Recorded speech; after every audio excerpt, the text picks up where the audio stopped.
Halo semua viewers, welcome back to Live Tech dan masih bersama saya Yuda Batara Hasibuan. Sebelumnya di segmen 2, saya kan udah bilang ke kalian bahwasanya mau ngasih tips and trick gitu. Nah, tips and tricknya ini kali ini adalah berkaitan dengan edit foto ataupun video. Jadi aku mau ngasih tahu kalian aplikasi-aplikasi apa aja yang bisa digunakan untuk kalian ngedit foto atau video di berbagai yang akan kalian masukkan di berbagai platform di sosial media kalian nanti. Jadi langsung aja kita mulai. Yang pertama, kalau untuk ngedit, aku mau kenalin dulu ya. Aku punya PicsArt, aku punya Unfold, aku punya VS & Co, aku juga InShot ada VN, ada Lightroom, dan juga ada CapCut. Nah, ini yang ada di HP aku. Yang pertama, aku kenalin satu-satu. Aku pakai yang namanya PicsArt. Jadi kalau di PicsArt ini, biasanya aku ngedit foto itu udah bersama filter, jadi kayak apa ya, kayak Photoshop. Jadi untuk foto-fotonya, untuk template-nya, animasinya, nah itu udah ada di sini. Cuman yang di aplikasi ini ada yang berbayar karena nggak semuanya gratis guys gitu. Jadi kayak kalau kalian bisa lihat sini kan ada before afternya tuh, jadi dia udah kayak ada langsung, coba kita try gitu. Nah tapi kayak yang biasanya kalau di try kayak gini tuh harus bayar. Nah jadi dia kayak udah nyediain apa ya namanya ya, efeknya gitu loh. Kita next aja. Nah jadilah dia seperti ini misalnya. Terus juga bukan berarti kalian cuman bisa gitu doang, tapi kalian juga bisa ngatur misalnya bordernya mau seperti apa, shadownya, efeknya makan seperti apa gitu-gitu. Nah itulah banyak yang ditawarkan untuk misalnya untuk animasi dan efek dan lain sebagainya di sini.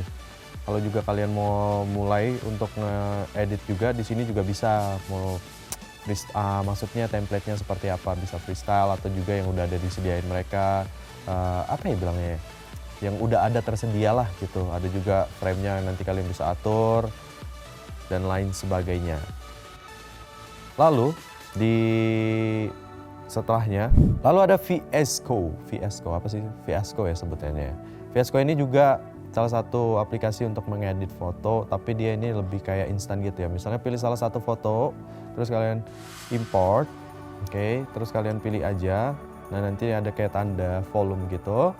Di situ kalian udah disediain berbagai filter ya. Mulai dari kayak misalnya ada favorite, ada for this photo, kayak misalnya direkomendasikan untuk foto ini akan seperti apa, misalnya filternya.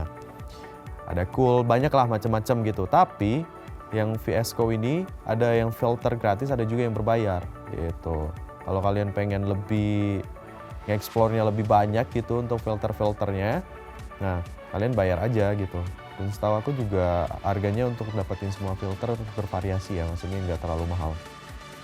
Kalau misalnya juga kalian pengen ngatur gitu, udah milih salah satu filter contohnya, kalian pilih ini.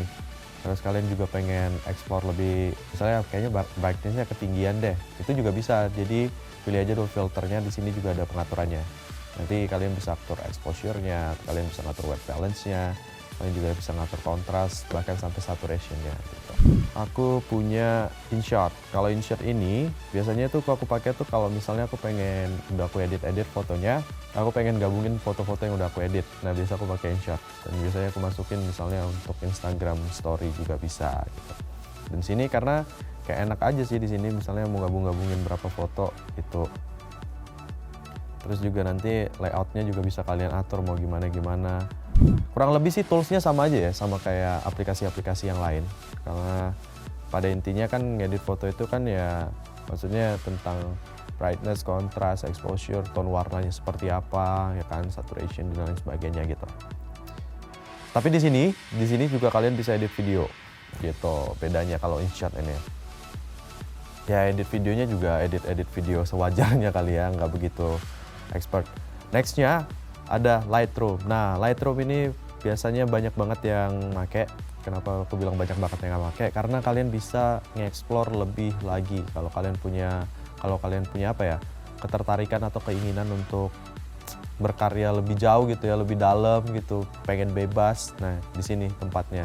Jadi kalian ngeditnya lebih enak gitu. Jadi secara manual lah, ibaratnya manual.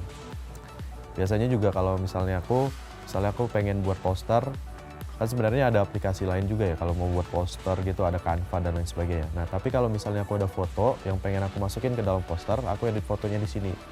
Jadi aku ngedit white balance-nya di sini, brightness-nya, kontrasnya, terus dan lain sebagainya di Lightroom ini. Ketika fotonya udah selesai aku edit, baru aku misalnya masukin ke Photoshop. Jadi aku ngedit untuk bentuk posternya akan seperti apa di Photoshop. Jadi kalau misalnya mau ngekspor tentang edit foto, lebih enak pakai Lightroom dan sangat rekomend. Dan kalau nggak salah di Lightroom ini juga gratis sih, nggak ada bayar-bayaran gitu. Kita beralih ya, dari tadi itu kan edit foto berarti ada PixArt, Unfold, VS Code, InShot, dan juga Lightroom.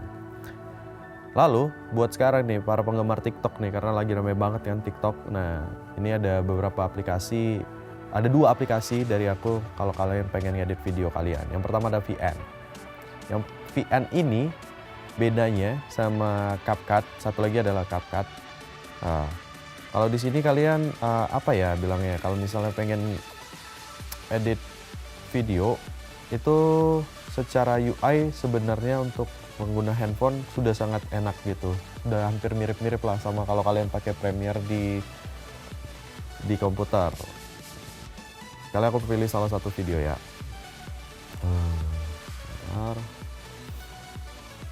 Misalnya ini deh. Nah, aku pilih video ini, terus aku masukin. Oke. Nah, kalian bisa nambahin misalnya mau ada teks, kalian bisa masukin background juga, kalian juga bisa masukin misalnya ada gambar-gambar yang pengen kalian tempel pada saat video berjalan juga bisa. Bedanya adalah di sini banyak banget untuk variasi transisi. Jadi enak banget kalau misalnya pengen zoom in, zoom out, scale in gitu-gitu. Jadi banyak banget di sini. Ini salah satu yang menarik ya untuk aplikasi ini gitu. Kalian juga bisa ngatur backgroundnya, terus nanti kalian bisa nge-freeze, ada lain sebagainya, ada bisa juga nge-reverse dan lain sebagainya. Jadi kalau misalnya mau ngedit atau kalian pengen berkonten ria di sosial media kalian khususnya TikTok, langsung aja cobain ini. Nextnya ada yang namanya CapCut. Bedanya apa sama VN? Sebenarnya toolsnya sama aja fitur-fitur yang bisa kalian pakai. Cuman di CapCut ini kalian lebih banyak bisa ngekspor tentang efek gitu. Dan kalau kalian lihat-lihat di TikTok gitu ada efek-efek kayak misalnya nge-glitch atau misalnya tiba-tiba nge-blur. Nah, di sini bisa kalian tambahin. Jadi banyak banget efek-efek yang bisa kalian masukin di sini. Misalnya ini trending kan ada, aku kasih lihat ini ya efek-efeknya. Misalnya masukin di sini gitu. Itu lebih banyaknya sih seperti itu. Kalau untuk masalah transisi, sebenarnya juga di sini ada transisinya juga bisa kalian atur. Cuman kalian lebih enak atur transisinya nanti di VN gitu. Dan biasanya juga kalau misalnya ngedit foto atau video, kita kan kalau aku sih nggak cuman pakai satu aplikasi. Misalnya aku udah ngedit di sini, aku pengen ininya template-nya seperti ini, aku ngeditnya di sini. Video begitu juga. Nah, mungkin nextnya aku akan coba ngedit langsung di aplikasi yang udah aku download ini dan aku kasih lihat ke kalian bagaimana prosesnya. Jadi kita bisa sama-sama belajar. Karena terbatas oleh waktu, jadi kita harus sudah di sini. Aku mau ngasih kenal kalian dulu kira-kira aplikasi apa yang bisa kalian pakai untuk edit dan video gitu. Edit foto dan video. Dan akhir kata, saya Yuda Batara Hasibuan beserta seluruh kru yang bertugas pamit undur diri dari hadapan Anda. Terima kasih dan sampai jumpa.